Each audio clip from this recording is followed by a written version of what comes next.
lan bikum tey la ñaareelu bëccëg bi ñu jagleel setal suñu réew ci Sénégal. Allah Le Soleil yéen kaay moo ñu ko xamal ba tax njiitu jëwrin yi Ousmane Sonko moom fay dem ca diiwaanu Ndar xamalee fa bëccëgub setal jumtuwaay yëpp nag fañ koo jël bokk na ca ñeenti téeméeru agent ak ay matériel jumtuwaay yu mag te bari quartier ba ñuy wax Pikine moom ca Ndar yàkkamti nañ yëfi l'évidence yéen kaay na setal suñu réew ca Touba xalifa ba fa xoo askan wa na ñëpp génn tey ci samedi ji ngir wuy ji wooteeb njiiti réew mi Jomaay Fay bi mu sàkku ci Sénégal yépp tey ñu amal setal seen gox ya gox ba ñuy wax Kaolack ndangaan moom seen maire ba Serigne Mboup fa doon xamal visite seeti commerçant ya ginnaaw xat-xat yi daan xam ca tabaski ba te ñu jëloon ci ay matuwaay ba ren coppite am ci tabaski gii commerçant ya xamal ca mbégte ak contentement naka noona tamit dem na visite ji place bu Kundam ak yeneen yi ni mel le verdict yéene kaay moo ñu ko xamal bés bi yéene kaay moom fa wax na ku ne setal faaw nga wax bale cosaanal bale ak balay tey fa xëy di ci amal càmbar leer laneen lu leer ba yegg ca nañ ja mooy ne patron de presse yi maanaam ñi jiite rajo yeeg télé yeeg journaux yi faa bëgg ñu xam ne impôt moom fañ koy fay de fisc nguur gi fi nekkoon la mu daan defal ñenn ñi di leen baxala kaa jàppale ma tax ma bàyyi la léeg loolu moom jeex na intaha dootul amati Bassirou Diomaye Faye njiitu réew mi moo ko wax ni ki démb bi muy dalal kuréelu ndaw reporteru Sénégal yi Sud Quotidien yeggee ñu ko fa leen a wax ne clinique yi nga xam ne fa ñuy faj ku feebar sax fa ñuy fay impôt kon lu tax journaliste yi duñ fay patron de presse yi nga xam ne fa ñu napp nguur gi di attaqué di la waxal loo xam ne xamul ku ko fi def fañ la yóbbu ci yoon rek su fekkee man mii président faa def lu jaadul wala ñu ànd ak man yéen journaliste yi ngeen wax ko loolu faa leen ciy gërëm ndax loolu mooy seen liggéey su boobaa ñun fa ñuy soppi doxalin waaye impôt moom fay rek effacé bi moom jeex na journaliste ya fa demoon nag ndaw ña na ko ñun nag président fa ñoo xam ay problème bokk na ca suñ salaire yi baaxut ak ñoo xam ne duñ leen versel IPRES njiiti réew mi Bassirou Diomaye Faye fa leen a tontu ci libération na leen man ak ñi ma àndal état bi noppi nañ ngir jàppale këru taskatu xibaar yi nga xam ne ay responsable lañ te libre nag boole ci lii yéene kaay ne lan moo tax président Diomaye daal ak Ousmane Sonko ñoom fa ñoo jël daal impôt yi muy fisc bi rek di ko tëkkoo taskatu xibaar yi doonte démb dégg nañ ko mu wax ne chantage bi patron de presse doon def nguur gi fi nekkoon jeex na ñoom ku leen ko def sax duñ la sax faale xëyal di leen attaqué soo ba ngoon terewut fa ngay fay impôt source ay yéene kaay ne RTS état bi fa tëj seen compte ya ñoom i tamit ndax fa ñoo war a fay impôt ñu ne leen amut RTS nguur gi la ànd ak presse privé déedéet ginnaaw buñ tëjee seen compte yi nag directeur RTS Pape Alé Niang ma ngay wax ci boru RTS baak nam demeek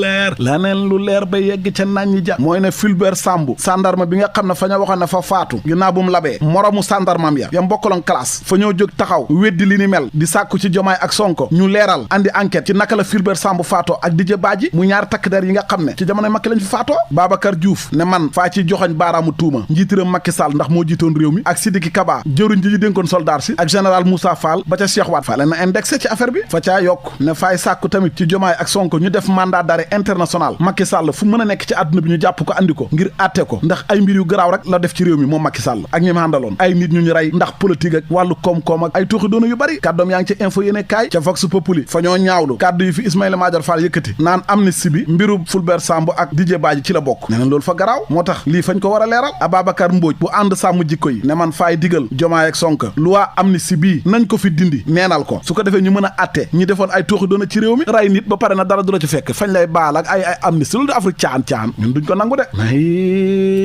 leer laneen lu leer ba yegg ca naññi ja mooy ne fukki fan ak juróom ci weeru juillet ci la Ousmane Sonko njiitu jëwriñ fas yéene amal déclaration politique générale jàkkaarloog patriote yi su fekkee assemblée nationale soppuñu règlement intérieur ba Dakar Times yéene kaay na ca suba sa tamit le 16 Bougane Gueye Dany moom it fay jàkkaarloo ak waa gëm sa bopp ya Tribune yéene kaay na ko ca Grand Théâtre fa la ko fas yéene defee ngir fomp jaar ba fa Ousmane Sonko jaaroon Serigne Mbacke Ndiaye ne man daal fay digal Jomaay na tas assemblée nationale bi weeru septembre bi di ñëw na ko tas ndax suñu waxantee dëgg képp ku jiite ab réew fa ngaa soxla assemblée ngir projet loi ni nga war a doxalee réew mi nga mën koo doxal loolu moo jaadu ma ngi ko waxee ca Vox Populi la mu ñu wax moom Sud Quotidien mooy examen BFM bi fañ koo toxal ba altine 22 juillet 2024 libération na ko laata BFM bi nag baccalauréat bi ci lañ nekk fi mu toll nii waaye am na juróom-ñetti candidat yoo xam ne fi mu toll nii fañ leen a teg loxo ca daara ndax fañ doon fërët wala fa jër yéene kaay na baccalauréat ren bii téléphone portable yi moom ay candidat yu bett ñu bëri lañ maanaam fa ñoo bokk ñoom ci yëf yi Adama Gaye nag moom ma ngay ñaawlu 64 candidats ya nga xam ne fañ leen a dàq ca Kaolack ndangaam ba tax fa sàkku ci président Diomaye Faye mu fexe ba xale yooyu mën a def examen ndax loolu fa garaaw lu garaaw la amoon ca Medina Gunaas di xeex ci diggante ñaari këru diine ba xam ñaar ñu fa faatoon léegi nag fañ faa jàppoon teg fa loxo téeméer ak fukk ak juróom-ñeenti doomu aadama enquête yéene kaay nee na xàtte nañ leen ñoom ñëpp fañ leen a bujj bàyyi ñu ñibbi seen kër yi yéene kaay bi nag àtte boobu nag ngir dal jàmm del siwaat fa moo tax ñu def ko la ñu def te ñaaw lool mooy lenn ci ay kilifa yu jiite caisse de sécurité sociale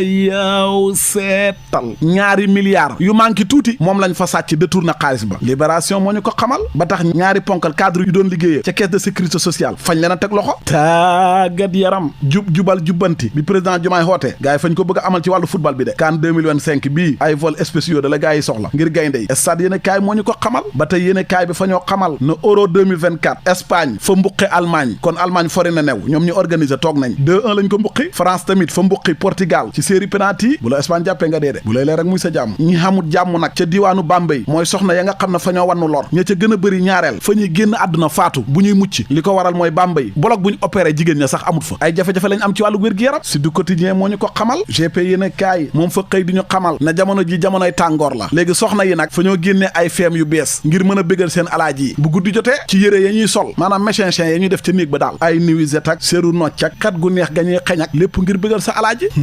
waa ma ne bégal sa alaaji moom lu baax la góorgóoru leen ci waaye ngeen bàyyi xene ci tàngoor lañ nekk cuuraay néeg bi ba saxaar sa gilli nga tëj buntu ya fay ragal sa waaji fatt de su boobaa nag muy xaw xay